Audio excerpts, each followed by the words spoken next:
Hey everyone, welcome. So, take a look at this title, America's First War on Terror. Now, I know what you're probably thinking. That sounds like something from the 21st century, right? Well, today we're actually rewinding the clock, way back. We're going to dive into this incredible, often forgotten story about how the brand new United States fought its very first overseas war, and it was against pirates. This wasn't just any conflict. It was something that would really shape the nation for centuries. You know, this quote right here, it just hits you, doesn't it? It really gets to the core of what we're talking about today. I mean, think about it. In all the big stories of American history, this whole episode is usually just kind of pushed to the side like a footnote. But long before the U.S. was a world power, its sailors were out there facing absolute nightmares on the open ocean. We're talking capture, torture, slavery, all at the hands of pirates. It's a forgotten story of heroism for sure, and it's one we need to tell. All right, so here's how we're going to break it all down. First, we'll look at the pirate menace itself. Then, the big question, pay or fight? We'll cover the creation of America's first Navy, then the legendary battle on the shores of Tripoli, and finally, we'll see what it all meant with a new nation stand. Okay, let's dive right in. The pirate menace, a reign of terror on the high seas. You gotta picture this. It's the late 1700s. If you're an American merchant ship trying to trade in Europe, the Mediterranean isn't just a body of water. It's like a minefield. It was a total trap. And we need to be clear about who these pirates were. I mean, forget any image you have of swashbuckling adventurers from the movies. That's not what this was. The Barbary pirates were basically a highly organized, state-sponsored business. The rulers of places like Algiers, Tunis, and Tripoli, this was their main hustle. They used piracy to fund their states. They'd capture ships, take the cargo, and the most terrifying part, they'd enslave the crews and hold them for ransom. And look at this. This chart, it just makes it all so real and so chilling. This wasn't chaos. It was a business model, a horrifying one. Just imagine you're a sailor back then, and you know there's a literal price tag on your head. A captain? $6,000. A regular seaman? $1,400. This list, coming straight from the ruler of Algiers, just goes to show you how systematic and, well, how brutal this whole system of terror was. So, this brings us to the absolute core of the problem for the brand new United States. Pay or fight.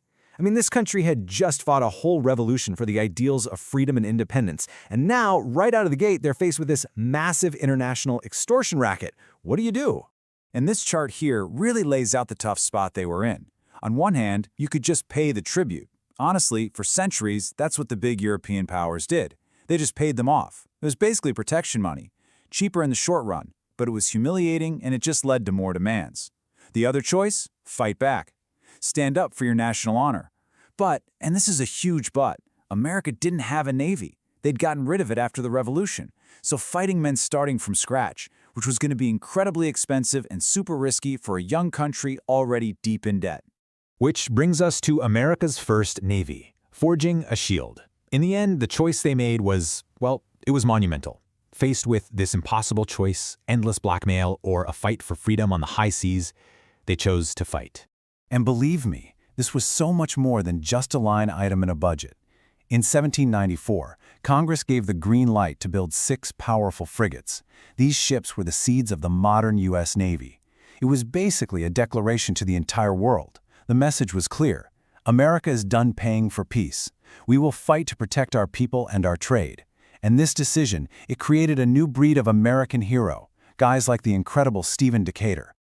All right, so now we get to the action. The shores of Tripoli, a daring two-front war. The U.S. has this brand new Navy, and it's about to be put to the test.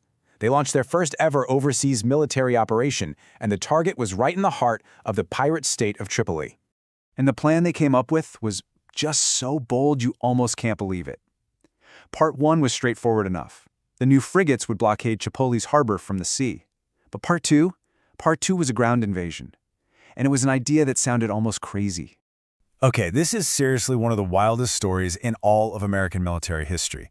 This guy, William Eaton, a diplomat and ex-army captain, he puts together this ragtag army of mercenaries. And get this, in that whole army there were only 8 U.S. Marines.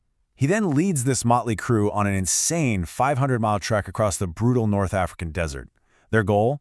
The pirate city of Dern. And when they took it, it was the first time, the very first time, the American flag was raised in victory over a foreign fortress. Just incredible. So, after all that, the daring march, the naval battles, what was the result? What did it all mean?